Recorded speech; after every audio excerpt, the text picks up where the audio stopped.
شاهکاری‌های ادبیات جهان، بهترین نمونه‌های نظم و نثر جهان.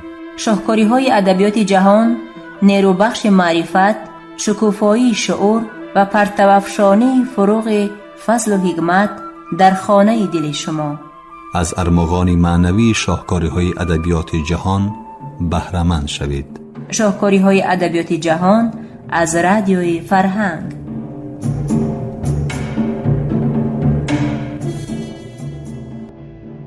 درود به دوستداران برنامه‌های ادبی رادیوی فرهنگ. گفتارمان را از سلسله خوانش بدیعی شاهکاری‌های ادبیات جهان آغاز می‌بخشیم. گفتار هشتم را از روی رمان مارتین ایدن نویسنده آمریکایی جک لندن در قرائت عبدالجلیل امان بشنوید.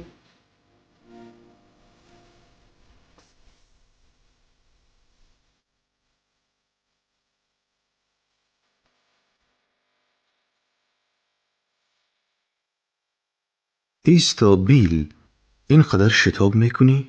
مبادا که از ما گریختنی نیستی؟ مارتین باز ایستاد و خنده کنان روی جانبی آنها گرداند.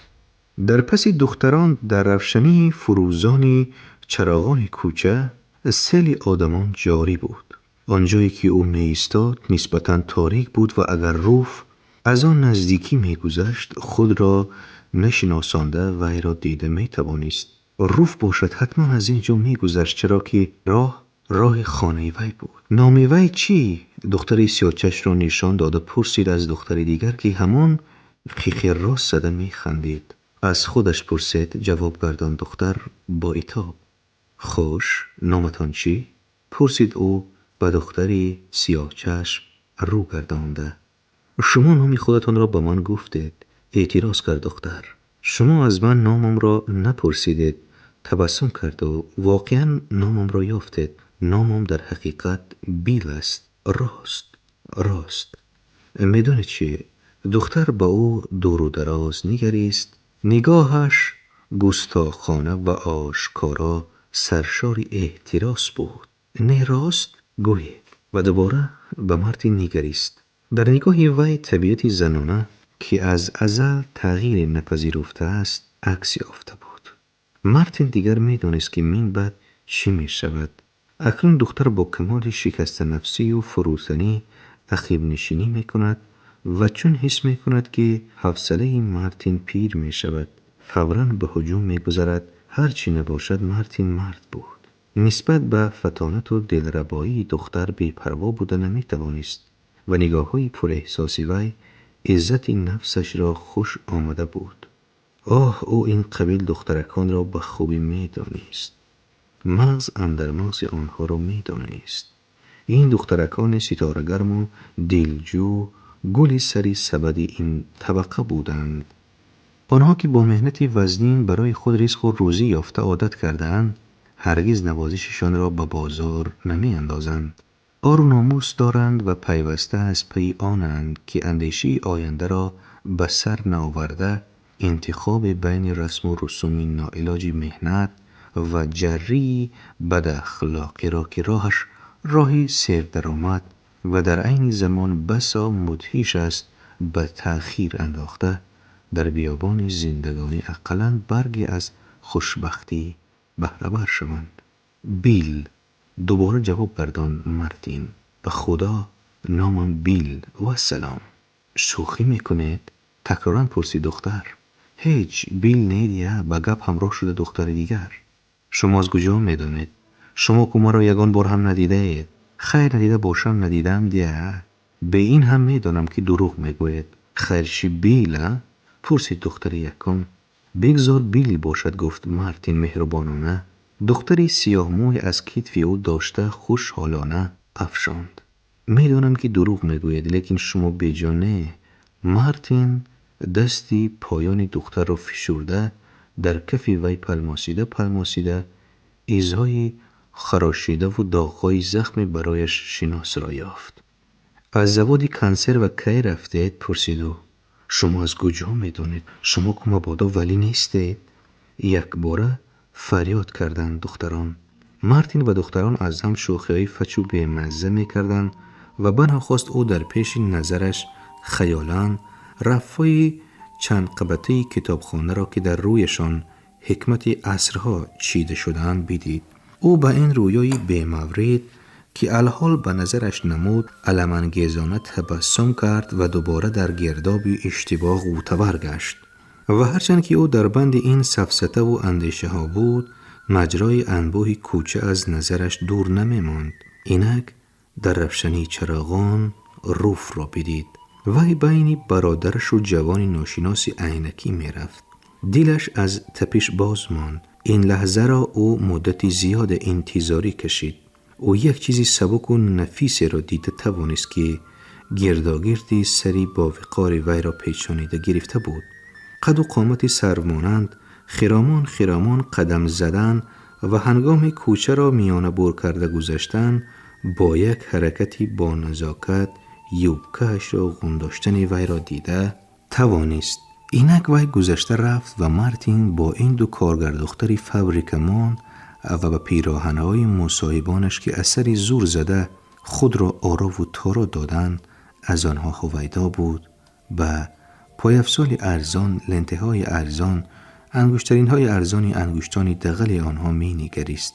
کسی به دستی او دست رساند و او آوازی را شنید که می گفت بیدار شوید بیل، به شما چی شد؟ شما چیزی گفتید؟ پرسید مارتین. نه، همین خیل خودم به خودم گپ زدم، جواب گردان دختر سیاه چشم سرافشانده به سرم فکر زد. چی؟ اگر شما با وی هم یگان شریک می یافتید بد نمی شد. دوگانه‌اش را نشان داد دختر و ما یگان جا به قهوه‌نوشی و یخماز خوری می رفتیم. دلش یک باره به حضور شده رفت. بعد روف با این دختران مصاحب شدن عجب درشتی داشت. در پهلوی چشمان گستاخ، چشمان آشکارا پر احتراسی این دختر مارتین بناخواست چشمان درخشان، چشمان صاف و بی‌غبار روف را بدید. چشمان عالیه را بدید که از اوج بی‌غبار دستنارس سوی او می نگریستند و او در نهادش نیروی توانایی حس کرد. او از این همه بالاتر بود. حیات برایش در مقابل این دختران که آرزویشان شریک یافتن و یخماز خوردن است و بس تماما یک چیز دیگر بود. اصلاً او وقتهای پیش هم خیالاً زندگی خاصه و پراسرار به سر می برد. بعضاً دلش آب خورده این اندیشه ها را به دیگران می گفت. ولی تا حال یگان زن اینچنین یگان مرد را دوچار نآمد که قابل فهمیدن اینها باشد و چون اینها را با آوازی بلند به زبان می آورد شنوندگان به او با کمال تعجب می نگریستند. باکنه مادام که اندیشه هایش برای آنها دشوار فهمند پس خودی او نیز از آنها بالاتر است. همان نیرویی که در نهادش حس کرد دلش را از شادی و سرور مالامال گرداند. او مشتانش را فشرد. مادام که زندگی برایش چیزی تماما دیگر است پس او حق دارد که از آن چیزی بیشتری طلب کند، ولی البته نه در اینجا و نه در مناسبت با این آدمان. این چشمان سیاه با او چیزی داده نمی توانستند. او نغز می دانست که در نگاه های آنها آرزوها عکس یافتند. آنها بجز یخماس و بعضی چیزهای دیگر چیزی آرزو نمی کردند. حالان که نگاه الوی روف همین آنچه را وعده می کرد که مارتین برای به دست آوردن آنها تکاپو داشت و باز چیزهای به حد و حساب وعده می کرد. این نگاه کتاب و مصوره ها، زیبایی و خوش آهنگی، نزاکتی حیاتی عالی و با نفاست را وعده می کرد. آن عملی فکر که در این چشمان سیاه انعکاس یافته است به مارتین با تمام جزئیاتش معقول است. این گویا مکانیزمی ساعت بود و مارتین هر یک مروتی آن را مشاهده کرده می توانست. این چشمان به کیف و صفای قبیح و رذیلانه دعوت می کردند که عاقبت کس را از جان بیزار گردانده به قبرستان می برد. نگاه اولوی باشد به کشف اسرار عقل نارس و معجزه های حیات ابدی دعوت می کرد. مارتین در آن نگاه عکسی قلب روف همچنین عکسی قلب خود را می دید. در برنامه صحوی رفته است، گفت او با آوازی بلند. امروز من بند. دختر ناامیدی خود را پنهان نداشت. دوستی بیمارتان را خبرگیری می روید؟ نیشتر زد او. نه، برای چی؟ من ملاقات دارم. زبانش دکه خورد. ملاقات با یک دختر. راست می گوید؟ پرسید دختر با آهنگ جدی. مارتین با چشمان او نگریست و جواب گرداند: به وجدانم قسم که راست، لیکن ما میتوانیم بار دیگر واخوریم. به هر حال نامتان را میگفتید؟ جای استقامتان کجاست؟ نامم لیزی، جواب گرداند دختر. مارتین را از زیر دستش گرفت و با تمام وجودش به او جذب شده: لیزی کانالی، جای استقامتم در خمگشت مارکت استریت و پنجم.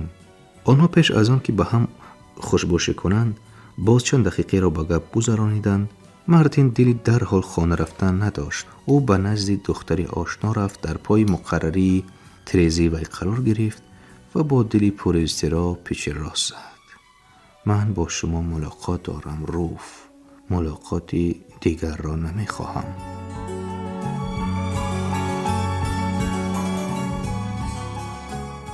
از آن روزی که مارتین با روف شناس شد هفته گذشت، اما هنوز جرأت نمیکرد که به نزد وی رود.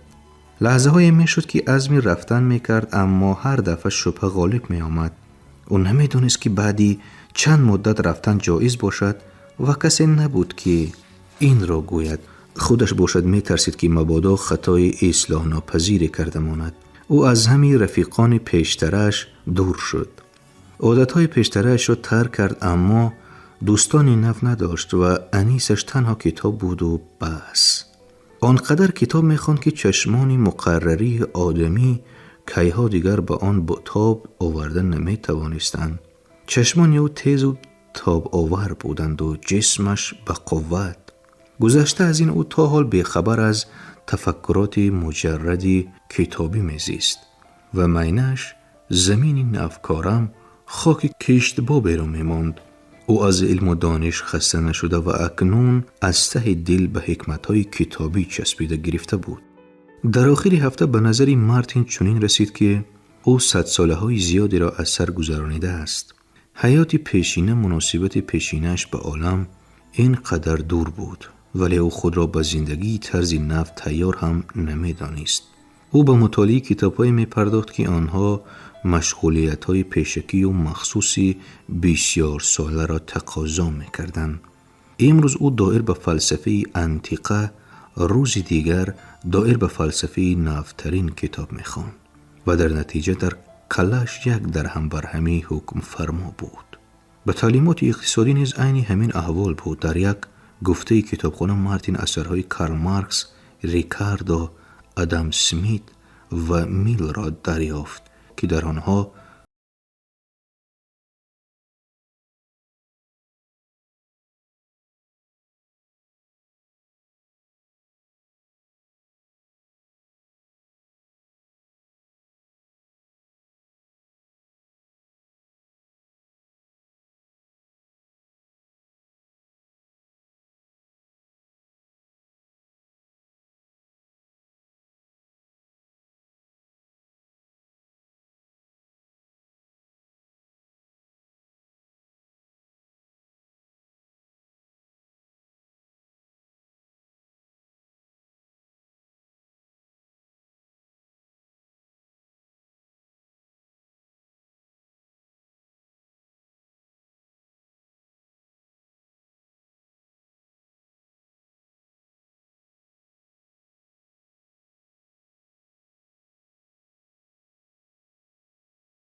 با این سخنان غلطی افاده میافتند ذهن مانده پای می برد و بس.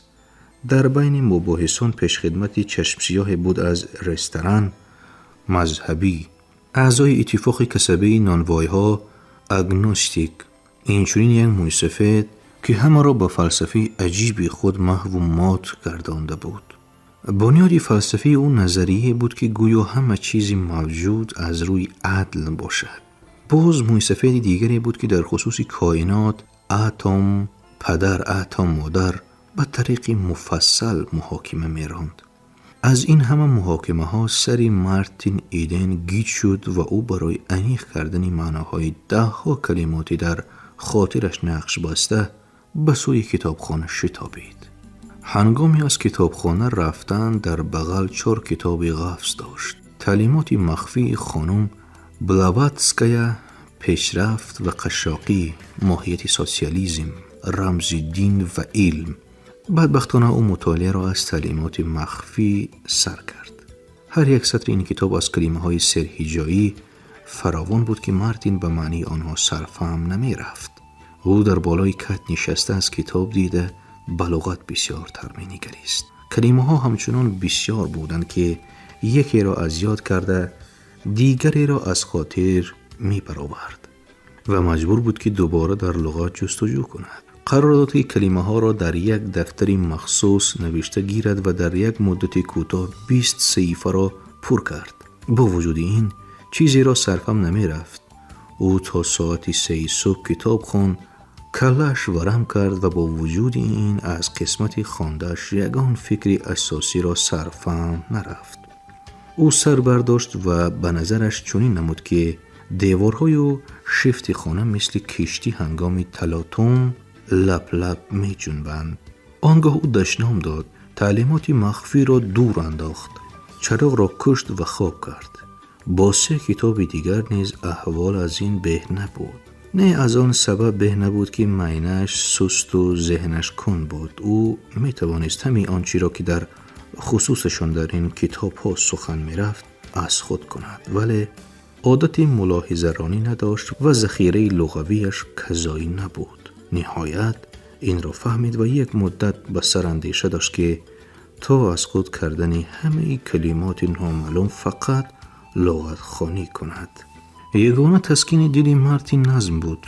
اثرهای شاعرانی را که هر یک مصرعشان برای او فهمو بود با کمال شوق می‌خواند. او زیبایی را پرستش میکرد و زیبایی در این اثرها نهایت فراوان بود. نظم به او همچون موسیقی سخت تأثیر میکرد و خیرتش را به طریقی ناعیان به آینده به کار بیشتر پرمشقت آماده میساخت. صحیفه های خاطرهش تازه بودند و او هر یک مصرع را به یگان مشقت از خود میکرد. این بود که به زودی از یاد شعرخوانی کرده از سطرهای زندگشته کتاب ها لذت میبرد. مراتبه او تصادفاً به افسانه های کلاسیکی گیلی و عصری افسانوی بولفینچ دچار آمد. گویا نور درخشید و پرده ظلمات نادانی او را بدرید. از این پس مهرش به نظم بیشتر شد. آدمی که در پس میز می نشست اکنون مارتین را می شناخت و چون مارتین به کتابخانه می آمد با او مهربانی و مروت می کرد و دوستانه سر می جنباند. بنابراین بار مارتین رفتاری مردانه کردنی شد.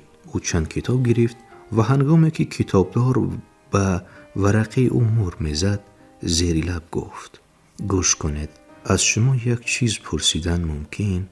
کتابدار تبسم کرد و سر جنباند. اگر شما با خانمی جوان شناس شده و شما را به خانه‌اش تکلیف کرده باشد، خشکی باشد، پس این کار را کی کردن ممکن است؟ مارتین حس کرد که کرتش به تخت پشتی از غایت هیجان عرق کردهش چسبیده است. به فکر من هر وقت خواهید رفته می توانید، جواب گردان کتابدار. نه، شما نفهمیدید، اعتراض کرد مارتین. وای میدونه چی؟ پوسکنده گپ این که در خانه نبودنش ممکن، وای در اونیورسیتت میخواند، خیر مراتبی دیگر میروید.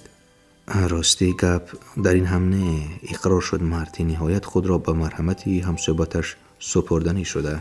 میدونید من یک دریانورد عادیم و به دایره اشرافان چندان عادت نکردم. وای دختر باشد تماما به من مانند، من هم به وای تماما مانند نه. شما گمان نکنید که من شوخی کرده ایستادم. بناخواست میانی گپ خود را لگد زد او.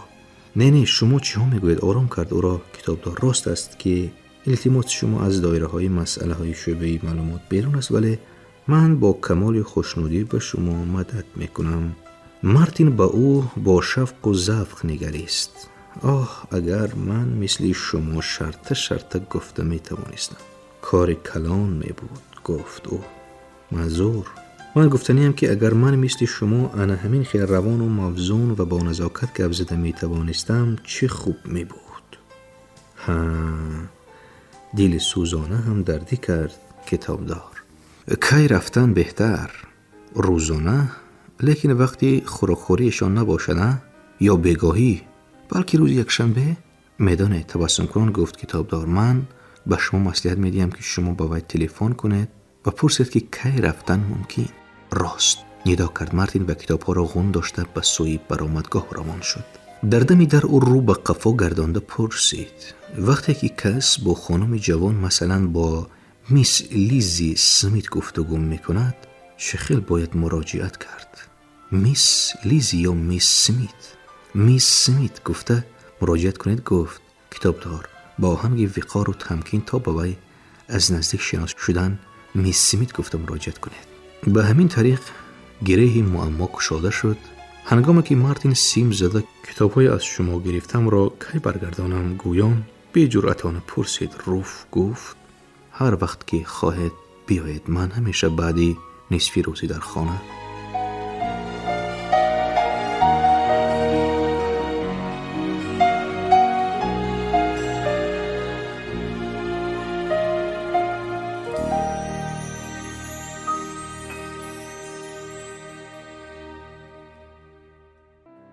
شنوندگان ارجمند، شما خوانش بدیعی رو از روی رمان مارتین ایدن نویسنده آمریکایی جک لندن در قرائت عبدالجلیل